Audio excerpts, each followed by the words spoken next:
ओम नमो भगवते वासुदेवाय नमः। 27 अगस्त 2023 आज है रविवार का दिन और आज है श्रावण मास की शुक्ल पक्ष की पुत्रदा एकादशी। तो सबसे पहले आप सभी भक्तों को पुत्रदा एकादशी की मंगल शुभकामनाएं। भगवान श्री हरि विष्णु और माँ लक्ष्मी आपकी सभी मनोकामनाओं को पूर्ण करें। आज की वीडियो में आप सुनने वाले हैं पुत्रदा एकादशी व्रत की कथा। और हाँ, अगर आप पारण के शुभ मुहूर्त के बारे में जानकारी चाहते हैं तो वीडियो को अंत तक जरूर देखिए।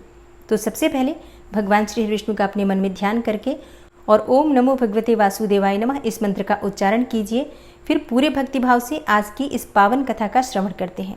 श्री युधिष्ठिर कहने लगे कि हे भगवान, श्रावण मास के शुक्ल पक्ष की एकादशी का नाम क्या है, व्रत करने की विधि क्या है तथा इसका महात्म्य क्या है, कृपा करके बताइए। युधिष्ठिर के इस प्रकार पूछने पर मधुसूदन कहने लगे कि इस एकादशी का नाम पुत्रदा एकादशी है और इस एकादशी के दिन भगवान जनार्दन की श्रद्धा पूर्वक पूजा की जाती है। भक्ति पूर्वक इस व्रत को धारण करने से और भगवान श्री हरि विष्णु की पूजा आराधना करने से सभी मनोकामनाओं की पूर्ति होती है और संतान प्राप्ति की इच्छा रखने वालों को यह व्रत अवश्य करना चाहिए। भगवान श्री कृष्ण ने कहा, हे पांडुपुत्र युधिष्ठिर, श्रावण शुक्ला एकादशी का नाम पुत्रदा है। मैं इसके बारे में एक प्राचीन कथा सुनाता हूँ जिसके पढ़ने और सुनने मात्र से वाजपेय यज्ञ का फल प्राप्त होता है। आप इस कथा को ध्यानपूर्वक सुनिए। द्वापर युग के आरंभ में महिष्मती नाम की एक नगरी थी जिसमें महिजित नाम का एक राजा राज्य करता था, लेकिन पुत्रहीन होने के कारण राजा को राज्य सुखदायक नहीं लगता था। उसका मानना था कि जिसके संतान न हो उसके लिए यह लोक और परलोक दोनों ही दुखदायक होते हैं। पुत्र सुख की प्राप्ति के लिए राजा ने अनेकों उपाय किए, परंतु राजा को पुत्र की प्राप्ति नहीं हुई। वृद्धावस्था आती देखकर राजा ने प्रजा के प्रतिनिधियों को बुलाया और कहा, हे प्रजाजनों, मेरे खजाने में अन्याय से उपार्जन किया हुआ कोई धन नहीं है। न मैंने कभी देवताओं तथा ब्राह्मणों का धन छीना है, किसी दूसरे की धरोहर भी मैंने नहीं ली। प्रजा को पुत्र के समान पालता रहा। मैं अपराधियों को पुत्र तथा बांधवों की तरह ही दंड देता रहा, कभी किसी से घृणा नहीं की, सबको समान माना है, सज्जनों की सदा पूजा करता हूँ। इस प्रकार धर्मयुक्त राज्य करते हुए भी मेरे पुत्र नहीं है, सो मैं अत्यंत दुख पा रहा हूँ। इसका क्या कारण है? राजा महिजित की इस बात को विचारने के लिए मंत्री तथा प्रजा के प्रतिनिधि वन को गए। वहां बड़े बड़े ऋषि मुनियों के दर्शन किए। राजा की उत्तम कामना की पूर्ति के लिए किसी श्रेष्ठ तपस्वी को मुनि देखते फिरते रहे। एक आश्रम में उन्होंने एक अत्यंत वयोवृद्ध, धर्म के ज्ञाता, बड़े तपस्वी, परमात्मा में मन लगाए हुए, निराहार, जितेंद्रिय, जितात्मा, जित क्रोध, सनातन धर्म के गूढ़ तत्वों को जानने वाले, समस्त शास्त्रों के ज्ञाता महात्मा लोमेश मुनि को देखा, जिनका कल्प के व्यतीत होने पर एक रोम गिरता था। तब उन सब ने जाकर ऋषि को प्रणाम किया। उन लोगों को देखकर मुनि ने पूछा कि आप लोग यहाँ किस कारण से आए हैं? निस्संदेह मैं आप लोगों का हित करूंगा, क्योंकि मेरा जन्म केवल दूसरों के उपकार के लिए ही हुआ है, इसमें कोई संदेह नहीं है। लोमेश ऋषि के ऐसे वचन सुनकर सब लोग बोले, हे महर्षि, आप हमारी बात जानने में ब्रह्मा से भी अधिक समर्थ हैं, अतः आप हमारे इस संदेह को दूर कीजिए। महिष्मतीपुरी का धर्मात्मा राजा महिजित प्रजा का पुत्र के समान पालन करता है, फिर भी वह पुत्रहीन होने के कारण दुखी है। उन लोगों ने आगे कहा कि हम लोग उसकी प्रजा हैं, अतः उसके दुख से हम भी दुखी हैं। आपके दर्शन से हमें पूर्ण विश्वास है कि हमारा यह संकट दूर हो जाएगा, क्योंकि महान पुरुषों के दर्शन मात्र से अनेकों कष्ट दूर हो जाते हैं। अब आप कृपा करके राजा के पुत्र होने का उपाय बतलाइए।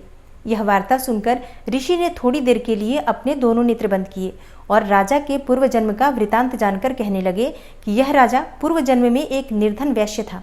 निर्धन होने के कारण इसने कई बुरे कर्म भी किए। यह एक गांव से दूसरे गांव व्यापार करने जाया करता था।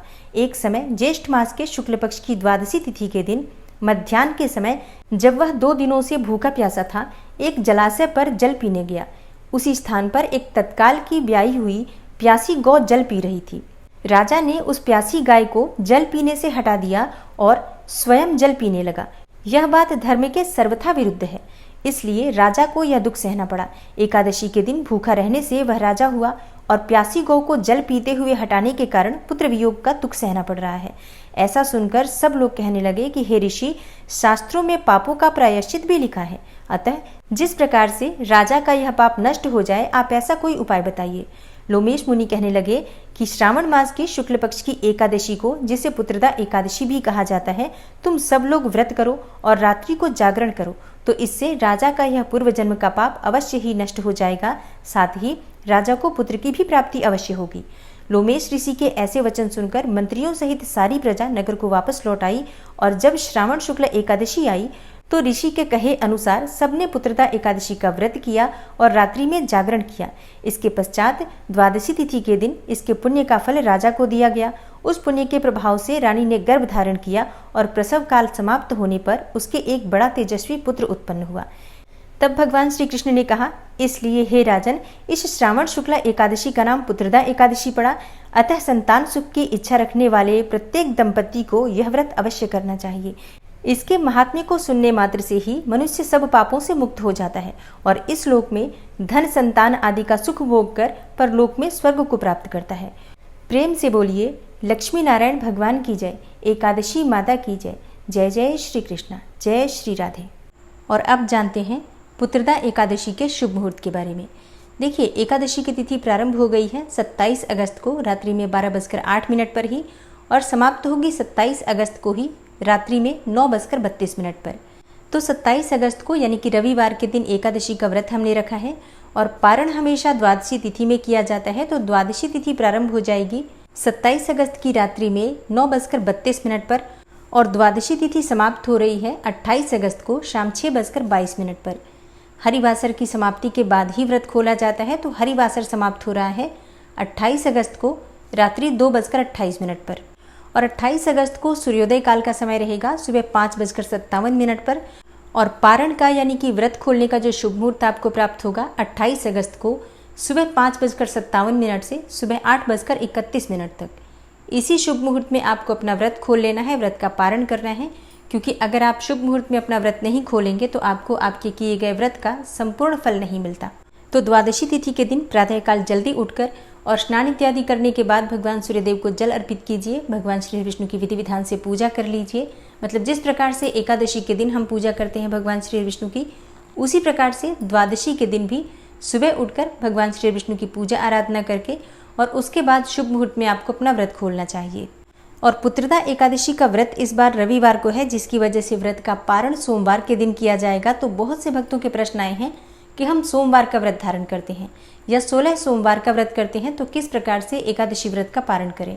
तो देखिए, ऐसे में आप क्या करेंगे, जैसे कि सुबह जो पूजा आराधना आप करते हैं भगवान श्री विष्णु की, उसके बाद दान की सामग्री निकाल दीजिए और जो भगवान को हम अभिषेक करते हैं, मतलब जिससे भगवान का हम स्नान कराते हैं, उस जल को अपने हाथ में लेकर तुलसी का पत्ता रख लीजिए अपने हाथ में। मतलब तुलसी का पत्ता और भगवान श्री विष्णु का चरणामृत लेकर आप अपना व्रत खोल सकते हैं। अच्छा, चरणामृत नहीं है, मान लीजिए आपके पास भगवान श्री विष्णु का विग्रह नहीं है, तो अभिषेक नहीं करेंगे, तो आप क्या कर सकते हैं, गंगा जल लेकर और उसके साथ तुलसी का पत्ता लेकर भी आप अपना व्रत खोल सकते हैं, व्रत का पारण कर सकते हैं। और उसके बाद आप जैसे सोमवार का व्रत करते हैं या 16 सोमवार का व्रत करते हैं, तो उसका संकल्प लेकर उसकी भी पूजा आराधना करके व्रत कर सकते हैं। मतलब दोनों व्रत किए जा सकते हैं इसी प्रकार से। तो दोस्तों, ये है आज की वीडियो। उम्मीद करती हूँ ये जानकारी आपके लिए उपयोगी होगी। अच्छी लगी हो वीडियो तो लाइक ज़रूर कीजिए, क्योंकि आपके लाइक्स, आपके कमेंट्स मेरे लिए बहुत महत्वपूर्ण होते हैं। यही एकमात्र जरिया है जिनसे मुझे पता चलता है कि आपको ये वीडियो अच्छी लगती है और आपके लिए ये वीडियो उपयोगी है। तो अगर वीडियो अच्छी लगती है तो लाइक तो ज़रूर ही किया करें। इसके साथ ही कमेंट बॉक्स में माता रानी के नाम का जयकारा भी ज़रूर लगाएं, इससे आपको सकारात्मक ऊर्जा की प्राप्ति होती है। और अगर आपका कोई भी सुझाव हो, कोई भी प्रश्न हो या कोई भी विशेष वीडियो देखना चाहते हैं तो उसके लिए भी कमेंट बॉक्स में ज़रूर लिखें। चैनल पर पहली बार आए हैं, अगर अभी तक आपने चैनल को सब्सक्राइब नहीं किया है तो आज की वीडियो अगर आपको अच्छी लगे तो चैनल को सब्सक्राइब करके बेल आइकन को ज़रूर प्रेस कर लीजिए। इससे ये होगा कि इस चैनल पर जो भी नई वीडियो अपलोड होंगी उनकी नोटिफिकेशन आपको सही समय पर प्राप्त होगी। मिलती हूँ मैं आपसे अगली वीडियो में, तब तक के लिए नमस्कार।